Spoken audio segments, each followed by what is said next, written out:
Hi everyone, hope you are doing well from wherever you're watching this channel, depending on your time zone. Now, the dynamic in Kenyan politics has changed. Martha Karua has turned Mount Kenya region from someone's bedroom to a battling ground, as we are speaking now. In fact, William Ruto has been forced from striking position to take a defense position. As we are speaking now, if you check in the current politics, Raila Odinga is now taking a striking position.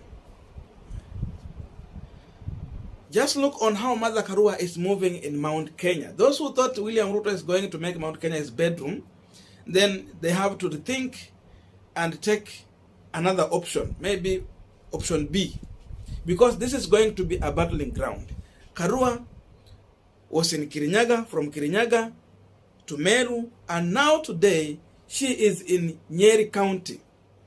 Ameenda mpaka kwa bedroom ya DO Rigathi Gachagua, Karatina, and in Madira constituency. And you can see the behavior in William Ruto and the position he took to go to Nyandarua yesterday. It tells you that Ruto is now going to have a hard time getting back to Mount Kenya region to take a defense position. Why is he defending? I want you to listen to Martha Karua shortly while in Nyeri County, to be specific, Madira constituency, kule kwa Rigathi Gachagua. Then we are going to continue with this conversation. Kinara wetu Raila Amolo Odinga amepigania haki ya Mkenya akiwa ndani ya serikali, akiwa nje. Ukiniangalia kama msaidizi wake, miaka 10 sijakuwa kwa serikali. No mama, akorowe modoama, utakubaliana nami, unasikia sauti yangu kushinda wale wamekalia viti. Kwa hivyo unajua maslahi ya Mkenya imeandikwa kwa roho zetu. We shall not let you down. We are going to work for you. We are going to make sure that all the resources of this country are used for your benefit. We are going to make sure that we unify the entire country. Na ndio tunajiita azimio la umoja. We shall make sure tumebadilisha siasa za nchi hii. Siasa ya silaha, siasa ya furugu, siasa ya kupiga kelele na nduru iishe, iwe ni siasa persuasion. Kujaribu kukuelezea ndivyo uweze kukata shauri wewe mwenyewe. Na ndio nilimwambia nikianza, tumekuja kwa heshima na kunyenyekea kuomba kura zenu. Wewe ndio utajua mahali utafanya nini. Ya mwisho kabisa niseme hivi, ukiona mtu amekuja na fujo, ujue ukimpatia nafasi serikali itakuwa ni ya fujo. Ukiona mtu amekuja na kutoheshimu wenzake, serikali itakuwa ni ya kutoheshimu watu. Now on this Punchline today, I want us to look on why Ruto is taking a defensive position and how he's going to be defeated in this election. But before we go deep into that, just a quick request. You might be watching this channel, but you're not yet subscribed. So my humble request, please consider subscribing so that any other time, once we release a video like this one, you will always get notified.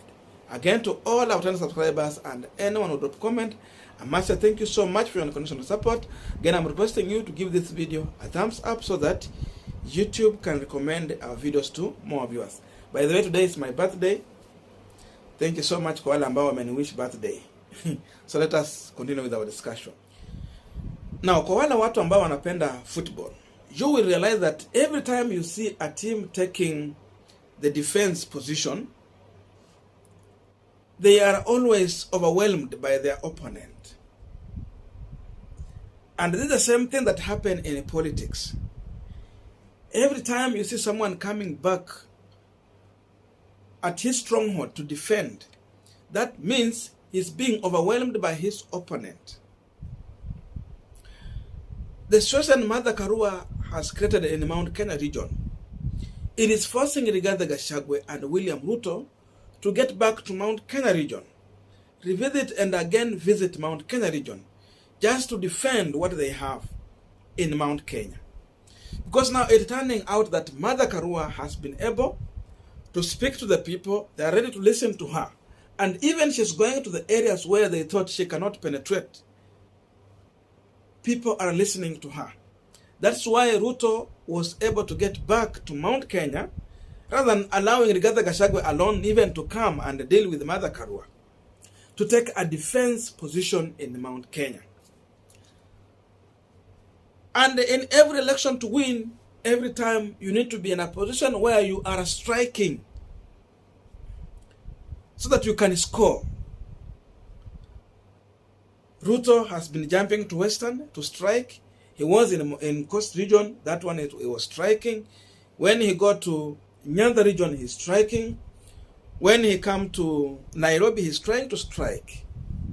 But at the time you see him going back to Mount Kenya and Rift Valley, he's defending. But the situation is showing that Ruto will need more time in Mount Kenya region to defend. And as he's going there to defend, there is someone who is striking in Mount Kenya region. Martha Karua is doing a fantastic job in Mount Kenya. And by Ruto going to defend in Mount Kenya, it is going to help Raila Amolo Odinga, of course, to even consolidate more in Western, in Nairobi, Coast region, and even Rift Valley, where Ruto is coming from. And that tells you that Raila has more chance in this election compared to William Ruto. Because in as much someone is striking on his behalf, he is now consolidating these other areas. And to show you that William Ruto has little to gain in this election, look on the areas where Ruto is popular. Even using the Mizane polls. Ruto has Mount Kenya and Rift Valley. But Raila has more areas. If you come to Western, Nyanza region, you come Nairobi, you go to Coast region. Those are the major places. But now Ruto will be pushed to focus on Mount Kenya, just to defend that, when these other huge areas is going with Raila Amolo Odinga. So those who thought that this is going to be very easy, it is not. And that's why now people like Moses Kuria are coming out with other alternatives to say that in as much we said Martha Karua is good, this government is going to be a Raila government, na kulingana na Moses Kuria, samaki huwa anaoza kuanzia kwa kichwa. So the government will be Raila and not Karua. But what he's forgetting is that Mount Kenya pushed to have Rigathi Gachagua as William Ruto's running mate because they want to be part of that government. So Martha Karua should also tell the people of Mount Kenya that Kenya Kwanza government and the UDA government will be a William Ruto government and not Rigathi Gachagua William Ruto government. So that is equally telling the people of Mount Kenya they can vote either way. Rigathi will not be in William Ruto's government, he will just be there as a help. The same thing is saying Martha Karua will be. So you see, whichever position they will touch at, whichever narrative they want to use to sell in the Mount Kenya region, it will always revolve and come back and hit at them. And that's why you see they are turning into organizing goons to heckle Martha Karua. This is another tactic just to defend. That's why they will organize people like the video we shared yesterday, lock some people somewhere and they claim that they have been arrested by police. This is defensive position they are taking in the Mount Kenya region.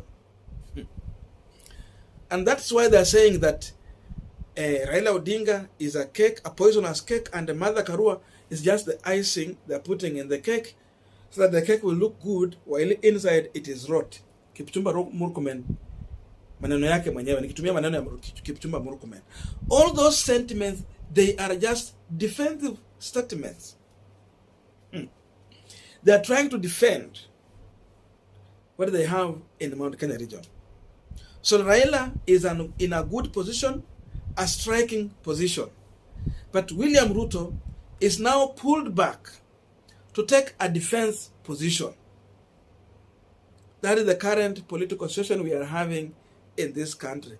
So for those who thought that it is going to be hard for Raila Odinga to get votes in the Mount Kenya region, they have to take another strategy. Those who thought that they will use the narrative Uhuru Kenyatta used in 2017 and 2013 against Raila Amolo Odinga, it might not sell this time round. And see, one good thing for Raila Odinga, for those who are watching careful, right now, many people in Mount Kenya, they are not comparing Raila Odinga to William Ruto. What is happening, these people are now comparing Martha Karua to Rigathi Gachagua. A person who has been championing for change in this country to an administrator who was working in Moi era, very brutal person. That is the competition in Mount Kenya. It is now between Martha Karua and Rigathi Gachagua. And that's why Martha Karua came out clearly to respond to Rigathi Gachagua when Rigathi was saying that Karua will not deliver votes to Raila Odinga. Karua has come out to challenge Rigathi Gachagua that if I will not deliver, then you don't come with William Ruto here in Mount Kenya region. Come alone to campaign for William Ruto in Mount Kenya. And let me have an equal chance also to campaign for Raila Odinga in Mount Kenya. So two of us to work in Mount Kenya region, and we see who will deliver more vote to their presidential candidate. So you see, he's putting a challenge to Rigathi Gachagua. Why? Because Martha Karua knows that Rigathi Gachagua cannot defeat her in Mount Kenya region when it comes to the people who have proved to fight for the region. I don't know what to think about this, but that's my view. So let us meet in the comment section to have a continuation of this conversation. Otherwise, thank you so much for listening to me up to this far. May good God bless you and see you in our next video.